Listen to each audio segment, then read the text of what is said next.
So I think where we wanted to come to is coming to this, the fact that you've come up with your seventh album called 100% Free. Yeah. Now, I follow you on Instagram, and I noticed that over the summer there was, you know, that there was I don't know if there was some, one of the things that we've noticed just in general that I didn't realize how much the record labels had a lot of ownership over people's work. So Prince has been talking about this for many years, even Michael Jackson in the early 2000s. And it's only recently that my audience and I are realizing that, wow, it's like going to Walgreens, buying ingredients to make a cake. And then by the time you make it, Walgreens says, well, you know, we actually own the cake. So we could give you a slice of it, but we're taking the rest home. Right. And so I just wonder how much of the business side of the industry did you not really grapple with when you first started, that after a while you realize, wow, it's not as fun as I actually thought it would be? Well, you know what, to be honest with you, man, I didn't, in the beginning, I didn't care. You know what I'm saying? Because I'm a musician, man. I care about the music. I'm not thinking about the business part of it. You know what I'm saying? Like, that's what we hire people to do. You know, I'm a creative person. You know what I'm saying? So I didn't care. And when I got my, I was 19 when I got my, maybe 19 or 20, something like that. When I got my publishing deal, I didn't have no money. You know what I'm saying? And then somebody gives me $80,000. I'm like, oh shit, what the hell, man? I mean, you know, I know I wasn't rich, but I go from 0 to 80 grand. I'm able to do some stuff for my family. I mean, not much, but I'm able to do something. So I didn't think about those things, you know. Those things didn't come later on, until later on after the way I want to be. Now I'm starting to think about, okay, because I at the end of the day, man, I got some great checks. I don't know about the other artists, you know what I'm saying, but I they took care of me. Yeah, maybe because, you know, again, there's a difference. The difference is that if you're an artist and you're out here singing other people's songs, you're gonna have a hard time. Yeah. That wasn't me. You know, I was out here singing my own songs. I had ownership of my publishing. You know what I'm saying? Like I did a publishing deal, but they only had owned 25% of my publishing. Wow. You know what I'm saying? So while I wasn't getting money from LaFace, I was still getting money from ASCAP. I was getting money from my publishers. So I wasn't in a bad position. You know what I'm saying? I can't really say I ever made a dime from LaFace because we were always unrecouped. But I had money coming from other places. I had show money. So it wasn't like I was twiddling my thumb like, oh shit, what's going to happen next for me? Yeah. I just kept working, man. You know, and I love the fact that my life went that way instead of me not being a songwriter, because I hear the horror stories of you know, so many people, man, not having money and being broke, and it can happen, man, especially when you're chasing that look, because artists have to look a certain kind of way. You got to drive a certain kind of car. You can't, you know, there's this thing you got to keep up. Yeah. Well, no, but you started off by talking about how Eddie was different, because most people in his position would have meant that you wouldn't have had your publishing stuff. And so that's a lot of credit goes to him for setting you guys up. Man. I mean, you know, he had a staff, man. They made it really, really easy, man. They set up everything, man. Again, I was a producer on Untouchables as well. So, I mean, he was getting me work. You know, the 702 record came from him. Eddie, I had a group at the time, these young girls, and I had wrote the song for them. So Eddie came and heard the record. He was like, yo, I'm working on this group named 702. You should give them this record. I'm like, nah, this is for my group. He's like, Donell, I'm telling you should give them this record. So I said, you know what? All right, here you go. Just take it, and he played it for him, man. Next thing you know, they wanted to record it. You know, so I was always in a position to get money working with Eddie. You know what I'm saying? Like I was, because he made sure that, you know, everybody on his team ate. And that's what I respect him and love about him, man. Because I mean, you know, he kind of almost like a lot of times he would give other people deals when he could do the work himself. He'd be like, nah, you know what? I'm gonna send Dave this. I'm gonna send Donell this. When he could have actually did it himself. Yeah. You know what I'm saying? So I mean, you gotta have a lot of respect for somebody like that, man. Yeah, definitely. So I'll just have, if I run through some of the questions that people ask, because there's a few of them here. Okay, somebody said, okay, so with the success of the Usher stuff, ask him about the, let me see, okay. What was your favorite spot to write and reflect? Studio. I had a home studio, and I just go down there and work every day, man. I light some candles up and, you know, set the mood, and I just go down to write, you know, low lit room. Kind of like this room is lit right now, but it'll probably be a little bit darker. Wow. Yeah, I just like to catch a vibe, man. For me, it's all about the vibe, and melodies just flow. You know, I in some ways I feel like I'm an antenna, and I just get the signal, and whatever comes through is that's what happens. When I speak to a lot of songwriters, whether Melvin Riley, Timmy Gafford and stuff, it seems as if that's what happens, that it just comes down, and when they talk about it, that they don't know this melody comes or the beat comes and the lyrics come in. It's almost like a gift as opposed to going to school to learn how to write a song. That's the only way I can say it. It is a gift. You know, again, I feel like I'm just watching the process happen, even though it's coming through me. I feel like I'm just watching the process happen because, again, when the music starts to play, things just pop right in my head like boom. Wow. Okay, this should go for that. You know what I'm saying? Melodies just come right in. So, you know, I guess you can call it a gift, but again, I almost feel like I'm just an antenna and I just get the signal. Yeah. The other question was, what is his favorite song and why? My favorite song would be on my first album. It's called I Want You to Know. And the reason why I love that song so much is because when I wrote it, again, I'm speaking about that spiritual thing, man, where it just came to me in a way that I knew I had to make this record. From the chords, from everything, like, because I wouldn't naturally play chords like that. Yeah. It just felt really good. And when I listened to it and I sat back, I'm like, even though it sounds like I'm singing to another woman, it almost felt like I was supposed to be listening to this as if I was writing it to myself. Wow. You know, and I get that with a lot of my songs. When I really sit back and listen to it, it's like, damn, is this a message for me? You know what I'm saying? Like, am I supposed to be looking at this the opposite way around? Like, because a lot of them seem like I'm talking to myself, but you wouldn't know that because they're about females. They're about, you know, so yeah. I've got Brando Chicago 5, so he's from Chicago. He says, did you feel like you got support from other Chicago artists from Chicago? You know what, man? I can't say I did or I can't say I didn't.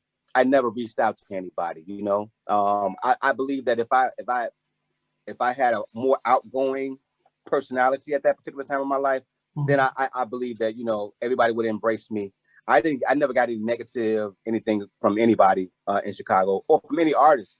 But, you know, again, I was an introvert. You know, I was one of those people that was kind of scared to jump out. Now, if I'm drinking, that's a different story. Yeah, now, I'm the most outgoing person there, but I had to have alcohol to do it. You know, so okay. Yeah. The other question that, and I'm just running through some of the questions. Like, did you do any collaboration with Nas? That's what somebody. Nah, I never did a collaboration with Nas, man. Would love to, you know what I'm saying? Because he's definitely one of my favorite MCs, man. But you're going to release a joint album. That's what somebody said. Donell and Nas were going to. They said Donell and Nas were supposed to release a joint album. Was that ever? That's the first I'm ever hearing of that. Okay. I just really met Nas, man, a few years ago. You know what I'm saying? Okay. You know, but Eddie used to always tell me, man. I think Nas. When I wrote the song, "Life Goes On," Nas had reached out to Eddie like, "Yo, I love that record." You know what I'm saying? Like, dude, man, really put his foot in that record. But I never got a chance to meet him, man. Okay. And he had a concert in Detroit. Maybe about 4 years ago, man, and I went and I got a chance to meet him, man. So that was pretty cool. Yeah, well, you had a fan from Japan, Where I Want to Be or Life Goes On, but my favorite songs was Believe in Me. And it says, tell him somebody in Japan really loves you so much. I mean, that's the thing about, it's sometimes hard to realize how much you reach out to people in Japan, Africa and stuff, because, you know, when you're very US based and stuff. And I think a lot of people were really complimenting about your style. Now, I know back in the day, Chicago, back in the 50s and 60s, Chicago was known for style. But for you personally, where did that sense of dress style come from? I mean, well, my grandfather used to always rock fedoras. I'm talking about, man, he had too many fedoras. It's crazy. But that wasn't really the reason why I started wearing fedoras. You know, the reason I started wearing fedoras is because at like 18, I started balling at 18. You know what I'm saying? So, and I was self-conscious. That's another reason why I'm pretty much an introvert too, because I was self-conscious about, you know, my hairline. You know what I'm saying? And back then they didn't have what they got now, where guys can go and do all these things to fix it up and all of that. So I was so what we did was, I remember when I was with the group, Eddie noticed that. So what he did was he made everybody else in the group cut their hair off. Wow. You know what I'm saying? So we were all looking like the R&B Onyx at that particular time. You know what I'm saying? But that's what he did. So my style and everything that it definitely comes from Chicago, man. The rocking of the hats, you know, tilted to the side, just like, you know, because Chicago was known for pimping. So you know, my whole swag was just, you know, real cool, real cool, calm and collective, man, but just with an edge. Yeah. But it's strange because everyone cuts their hair now. I mean, but Jordan was doing it, I think back in those, when you're young, it probably made a massive difference, and it wasn't so many R&B acts that had low cut hairs back then. No, the only one was R. Kelly. I mean, he the only one that had a bald head, and at that particular time. But and that's why I wore hats, because I didn't want people to say, well, oh, he's trying to be like, you know. So I said, you know what, let's flip it and do the hat thing. Yeah. A lot of people talk about your family life. How was it being an R&B star, an artist, touring and everything, and then maintaining sort of a healthy, balanced family? It was tough. I mean, you know, I'm not going to sit here and lie about it. It was tough.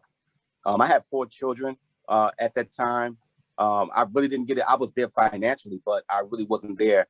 I missed a lot of great moments, you know, due to the fact that I had to go out and promote, and I had to go out and do shows and all these things like that. But they understood, and but it was tough. It was tough for me as a dad and someone who go from not having anything to now I'm a full provider, you know. So I had to make sure that my house life was in a great shape. The touring part, did you enjoy that part? Because you said you were an introvert, but what was it like when you had to be on tour? I loved it. You know what? Because at that, now I'm in my, if we're talking about, I'm in my 2nd album now. So, I mean, things are moving up. I knew how to turn into that guy when it was time to go on stage. You know, there were 2 different people. And I'm a Gemini too, so I knew how to turn it on and then turn it off. You know, so I had to become somebody else when it was time to go on stage. And I did that pretty well. I do that still today. You know what I'm saying? Like, when it's time to go on stage, as soon as I put my clothes on, it makes me feel different. You know what I'm saying? Now you know, I got my swag is there.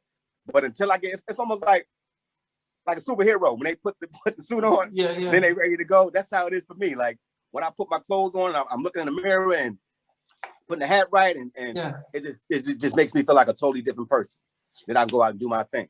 I always heard Beyonce, when she said it back in the day, that she you know, because when you interview her, she's very shy and reserved. Then she says, but when she's on the stage, she becomes a different person. And I didn't understand that, but as you're saying it, kind of makes sense that you're able to put on another person. And but then if you were in a small private gathering of 6 people and they said, hey, sing, would it be a challenge?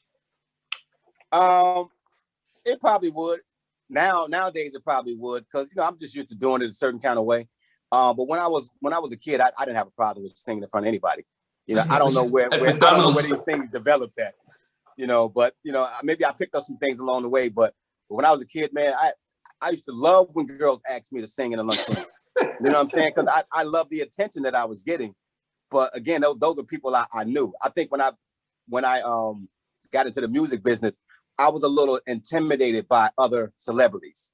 Yeah. You know, so I think that was my thing that made me more of an introvert. Yeah. So wait, did you apart from Left Eye, which other and you also did some stuff with Usher, but what about the other people, Tony Braxton and Outkast and Goody Mob, Pink? Did you, because you're part of LaFace, did you guys sort of, you know, even as yet, did you guys have a like office party and everyone's doing stuff? Or, I don't know. You know what? I mean, honestly, I don't know, because you know, again, I lived in Jersey, and LaFace was in Atlanta. Yeah. So you know, all of the LaFace artists lived in Atlanta. I was the only one that didn't. You know, because I was an Untouchables artist. I was just signed to LaFace. You know, so as Untouchables, yeah, we got together, man. We balled out. We had a great time. Yeah. But for me, you know, when we did, I knew everybody, so I can have a great. It's different when you know everybody in the room than you know when you go somewhere you don't know nobody. Some people can function in those situations where they can still be the life of the party when they don't know people. I wasn't like that. yeah. But okay, so but with Intro then, because they were a group that were, I mean, their songs were so powerful, especially with Kenny wrote and stuff. Yeah. You know, unfortunately, that's so strange thing. Their albums didn't go double platinum. I was surprised. You know, everyone would tell you they loved Intro, they bought the album, but it didn't get the push. But you know? I know when I spoke to Buddy, he talked about, you know, Kenny's passing, especially after the road New Line. But he's part of they were part of Untouchables. Yeah. What was it? How hard was it for you guys when he passed or when he was going? Were you all there? Well, I mean, it was tough. It was pretty tough. I mean, you know, it was very unexpected. Again, you know, I had only met Kenny a few times. I wasn't like really close with him like that. Okay. You know, and when I came around, they were so busy on the road. They weren't really around a lot. Okay. You know, because they were promoting their album, they were out doing their thing. So as they finished their project, I think we had came to Eddie maybe a year after that. So they were out doing their thing. Okay. So we didn't get the chance to spend a lot of time together. But you know, I got a chance to hang around with Chico DeBarge. Chico. Yeah, that's a good brother, man. Good brother, man. I think I wrote a song for him on his album because he used to be signed to LaFace too. Before I got signed to LaFace, he was a LaFace artist as well. I only remember him at Motown. Okay. No, he was on LaFace at first. Then he went to Motown. Okay, I his album on Motown. Okay. Yeah, man. So yeah, I got a chance to be around a lot of great people, man. But I'm still an introvert. I was still, you know, one of those quiet guys. You know? Yeah, this is somebody. There's Omar who was into music as well. His what he says, he suggested that did you record your own version of "Get It Together"? Maybe a duet with Mila. Nah. You know, it was always a woman's song. So I never thought to lay any parts down. I strictly wrote that for a girl group that I had. Okay.